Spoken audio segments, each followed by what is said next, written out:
Fala Fogão, 15 de dezembro, está começando a primeira edição do Radar Alvinegro. Ontem tivemos um dia pra lá de movimentado, notícias a respeito do Dedé, do Arão, do Chamusca. Também tivemos os salários de novembro que foram pagos, o São Paulo de olho em Canu, o Guarani de olho no Gilvan, a artroscopia do Chá, enfim, aconteceu muita coisa. E hoje eu começo aqui falando a respeito da permanência de Anderson Moreira, a ideia geral do Botafogo em relação a reforços e também o Conselho Deliberativo que aprovou o orçamento e plano de metas do Glorioso para 2022. Tudo isso eu vou comentar em detalhes para vocês, só que claro, depois da vinheta.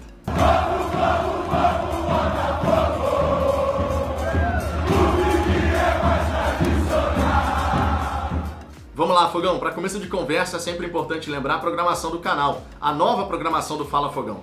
Radar Alvinegro, primeira edição ao meio-dia, segunda edição 5h30 da tarde, trazendo para você as últimas novidades a respeito do Glorioso. Além disso, toda terça, quinta e domingo, às 10 da noite, tem live aqui no canal, aquela resenha gloriosa com a participação da galera do chat. Peço por gentileza que você deixe o seu like se você gostar desse vídeo, isso ajuda a trazer mais botafoguenses aqui pro canal, e se inscreva no Fala Fogão se não for inscrito. Para se inscrever, muito fácil. Basta clicar aqui abaixo do vídeo no botão inscrever-se, depois no sininho que vai aparecer ao lado para ativar as notificações. Assim você nos ajuda a crescer e ao mesmo tempo vai ser sempre avisado quando tiver vídeos e lives aqui no canal. Dito isso, vamos em frente para o nosso primeiro destaque. Falando aqui, em primeiro lugar, a respeito de Anderson Moreira. A maior prioridade do Botafogo nesse momento é a permanência do treinador para a temporada de 2022.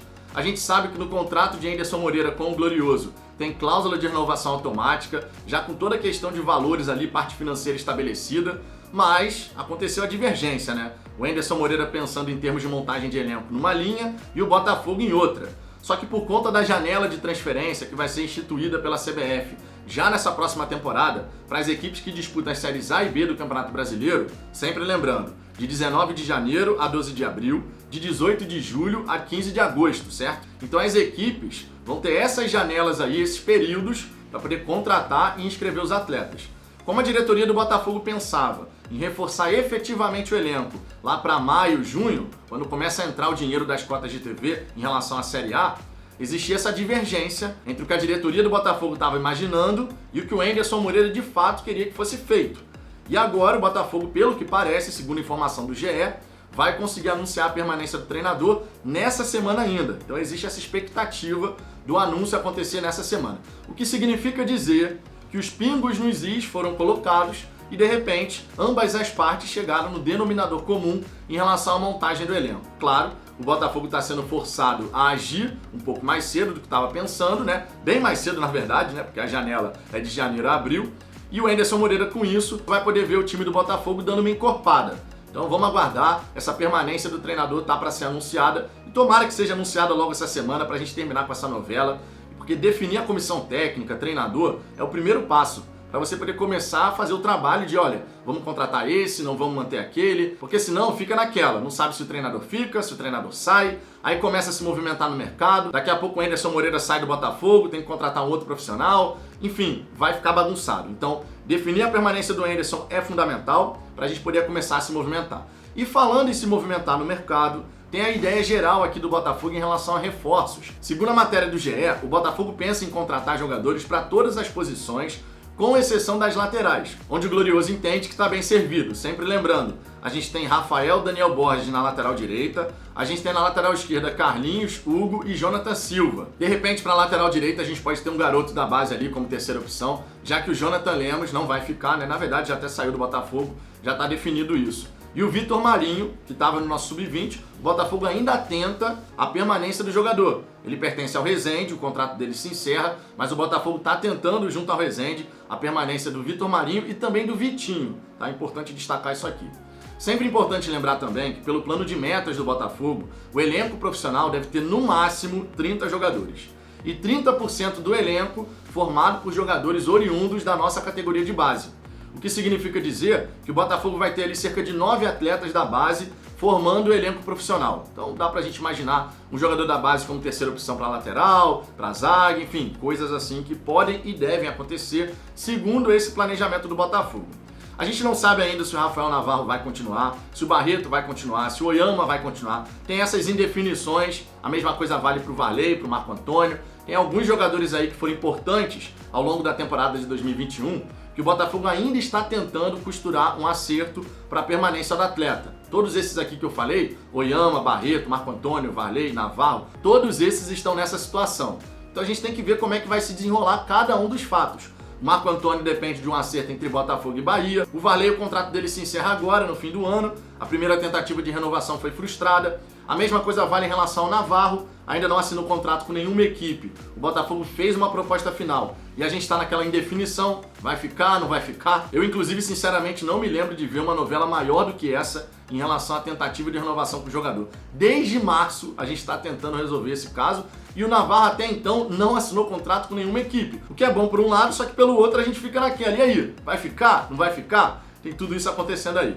Em relação a Barreto e Oyama, o Botafogo tenta costurar um acordo com Criciúma e Mirassol, respectivamente. Sempre lembrando que no caso do Barreto, tem lá previsto em contrato uma opção de compra no valor de R$1,5 milhão por 70% do Barreto, e o Botafogo já deixou bem claro que não vai pagar esse valor. Pode tentar adquirir em definitivo? Pode, mas tentando de repente pegar um percentual menor, pagando bem menos do que R$1,5 milhão, tá? Isso não vai acontecer. Ao mesmo tempo, pode ser que aconteça um novo empréstimo. Tudo bem que o Criciúma agora está na segunda divisão, mas pode acontecer um novo empréstimo. Até porque o Barreto já deixou bem claro que ele quer permanecer no Botafogo e a diretoria do Botafogo, também o Anderson Moreira, obviamente, estão querendo a permanência do jogador.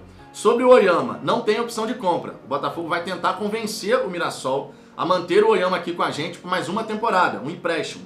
De repente abrindo mão ali de algum percentual de taxa de vitrine, para que de repente o Mirassol, enxergando o Botafogo com uma boa vitrine na Série A, mantenha o jogador por aqui e depois lá na frente possa ganhar financeiramente. Só que o Mirassol quer fazer dinheiro com o Oyama agora, porque sempre é importante a gente lembrar. O Oyama foi muito bem como primeiro volante no Botafogo, disso ninguém duvida.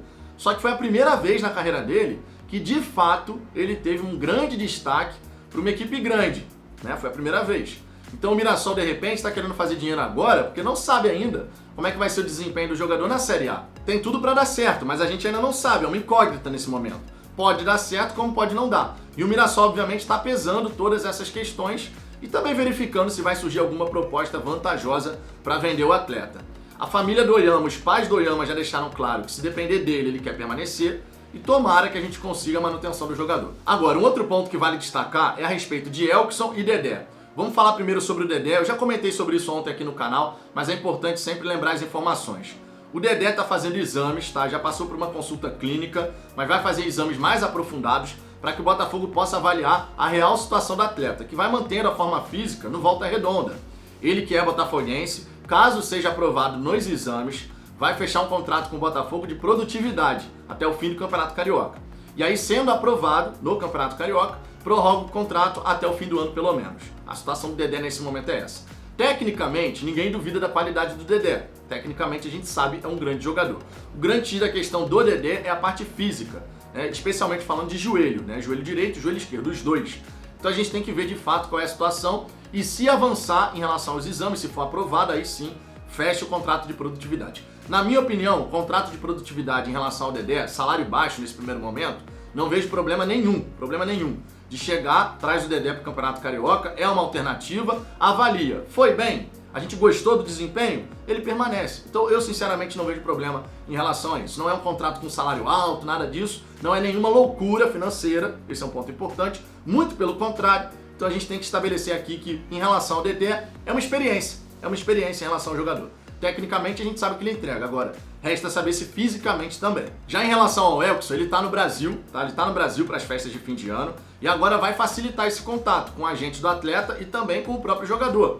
Já que estando no Brasil fica mais fácil você conversar, uma vez que ele estava na China, tinha questão do fuso horário e tal. Agora no Brasil não, as partes podem se encontrar pessoalmente, o Palmeiras também está de olho, o Botafogo tem muito interesse na contratação do jogador, especialmente porque a gente não sabe ainda se o Navarro vai ficar. Então assim, o Botafogo tem que agir, porque o Elkson seria sim um grande nome na minha opinião, 32 anos de idade, mandou bem demais lá na China. A gente tem outros exemplos aqui no futebol brasileiro de jogadores que estavam na China, vieram para cá e mandaram muito bem.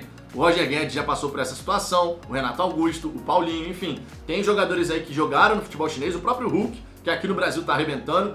E o Elkson foi um grande jogador no futebol chinês. Não à toa, ele se naturalizou chinês para poder defender a seleção local. Tamanha qualidade que ele mostrou lá no futebol chinês. Você pode falar, pô, mas é o futebol chinês. Tá, é o futebol chinês, mas tem vários atletas que já atuaram na Europa, tá? O futebol chinês investe pesado nesse quesito. Tudo bem, o Guangzhou agora ficou ferrado de grana, até por isso o Elkson terminou o contrato, mas ainda assim, tem vários jogadores que vão lá pro futebol chinês e tal, e a liga está se fortalecendo. Agora eu não sei como é que vai ficar em relação a essa crise financeira que está rolando por lá.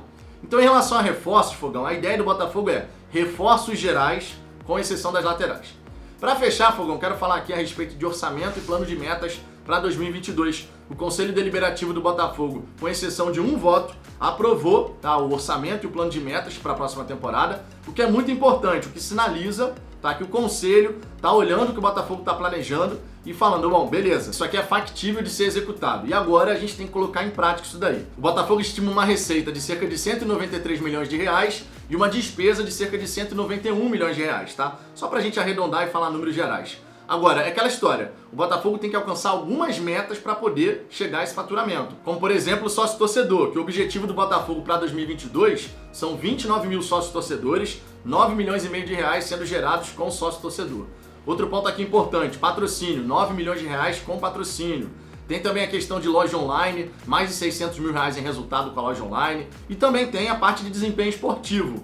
No Campeonato Carioca chegar pelo menos na semifinal, na Copa do Brasil terceira fase, onde a gente já está, porque fomos campeões da Série B, e no Campeonato Brasileiro, no mínimo, 14º lugar. Sempre importante lembrar aqui a respeito de meta esportiva, que são metas mínimas. Não significa dizer que o Botafogo vai jogar para alcançar esse resultado específico, tá? Sempre importante a gente ter calma e tranquilidade em relação a isso, porque senão entra naquela, pô, o Botafogo tá planejando terminar em 14º, que absurdo, não sei o quê. O Botafogo tá mantendo os pés no chão, até porque esse plano ele foi apresentado também para a Justiça, é sempre importante lembrar esse aspecto. Foi apresentado para a Justiça por conta do regime centralizado de execução. Então o Botafogo tinha que manter os pés no chão para a Justiça olhar o planejamento e falar, beleza, o Botafogo não está viajando aqui no planejamento. Então esse é um ponto bem importante, bacana, orçamento e plano de metas aprovados para 2022. Vamos em frente que tem muita coisa aí no horizonte. E que tenha muita coisa boa no horizonte do Botafogo, né? Para 2022 a gente precisa de um grande ano dentro e fora de campo. Mas e você, Fogão? O que você achou dessas informações que eu trouxe aqui? Quero saber sua opinião, então deixe seu comentário aqui embaixo. Sua participação aqui no canal é sempre muito importante. Peço por gentileza mais uma vez que deixe o seu like, se inscreva e compartilhe esse vídeo com outros torcedores. Além disso, 5h30 da tarde, esteja aqui no Fala Fogão mais uma vez para a segunda edição do Radar Alvinegro. Eu aguardo vocês no próximo vídeo.